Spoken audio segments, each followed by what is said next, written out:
In the ancient realm of Aegorin, a land of vast stone cities, floating islands, and forests lit by shimmering blue fireflies, people believed that courage was something inherited, something granted only to chosen bloodlines.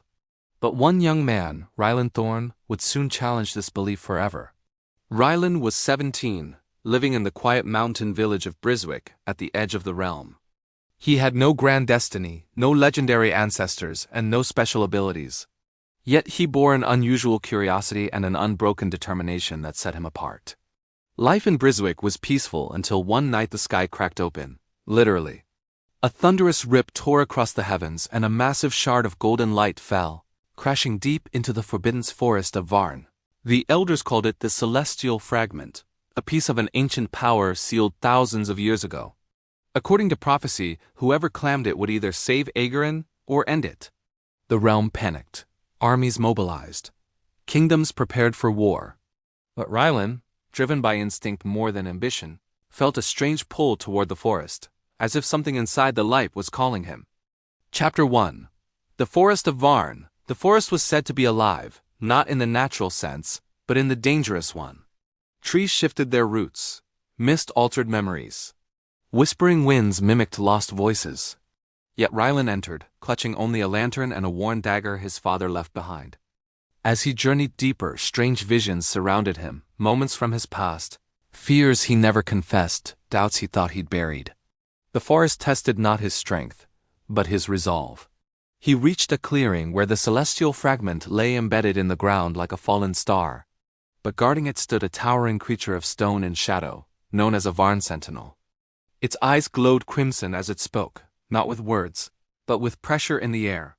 Only one who walks without pride, fear, or desire may claim the light. Rylan, trembling, approached. He did not fight. He simply admitted the truth, that he didn't seek glory, he didn't feel worthy, but something inside told him he must try. The sentinel stepped aside. When his hand touched the fragment, it burst into swirling light that wrapped around him like a storm. Instead of granting power instantly, the fragment sank into his chest, marking him the bearer of dawn, a title no one of ordinary birth had ever held. Chapter 2. The rising darkness news spread fast. Some hailed him. Others feared him. The Shadow Dominion, a ruthless empire from the eastern sands, believed the celestial fragment belonged to them. Their leader, the Whispering King, sent elite assassins known as Night Reavers to capture Rylan. Forced to flee his village, Rylan set out on a long journey to the capital Aegorin, where the Lightforge Council awaited him, the only group who might help him understand his new power. Along the way he met allies. Mira Solara, a brilliant archer from the Sunsteps tribe Elden Crower, a traveler with a mysterious past Thalan, a scholar who studied ancient energies. Together, they crossed burning deserts, icy cliffs, and old battlefields haunted by echoes of forgotten wars. Yet the celestial fragment still would not reveal its full power. Instead, it showed Rylan glimpses, visions of a future where Aegorin burned under an endless night sky. Chapter 3. Betrayal in Aegorin. When Rylan finally reached the capital, he expected safety, but the council saw him as a threat. A being with such power, they argued, could not be trusted. The Whispering King seized this fear and launched a surprise attack on Aegorin.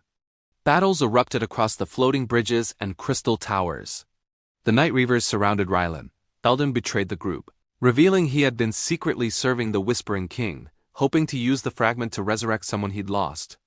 In the chaos, Rylan was forced into the ancient Lightforge chamber, where he finally unlocked the truth. The celestial fragment was not a weapon.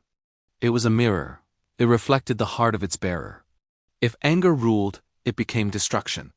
If courage ruled, it became a shield. If hope ruled, it became salvation. Chapter 4. The last path. Rylan confronted the Whispering King atop Aegorin's highest tower. The king wielded the Eclipse Core, a dark twin of the celestial fragment. Their clash wasn't just physical, it was a battle of beliefs. The Whispering King claimed that power belonged to the strongest. Rylan argued it belonged to the one most willing to protect others. As the Eclipse Core unleashed overwhelming darkness, Rylan realized something. He could not win by fighting harder. He could only win by standing firm. He anchored himself, letting the celestial fragment amplify not force, but conviction. A wave of radiant energy spread outward, dissolving the void and shattering the eclipse core. The Whispering King collapsed, not dead, but drained, a man consumed by his own greed. Epilogue. A new dawn. Rylan returned the celestial fragment to the heavens, restoring the crack in the sky. He declined fame, knighthood, and fortune. Instead, he traveled the realm teaching a new truth. Greatness is not granted by birth. It is earned through choices. Aegorin entered an era of unity, and Rylan's name passed into legend, not as a warrior destined for power, but as a boy who chose courage over fear,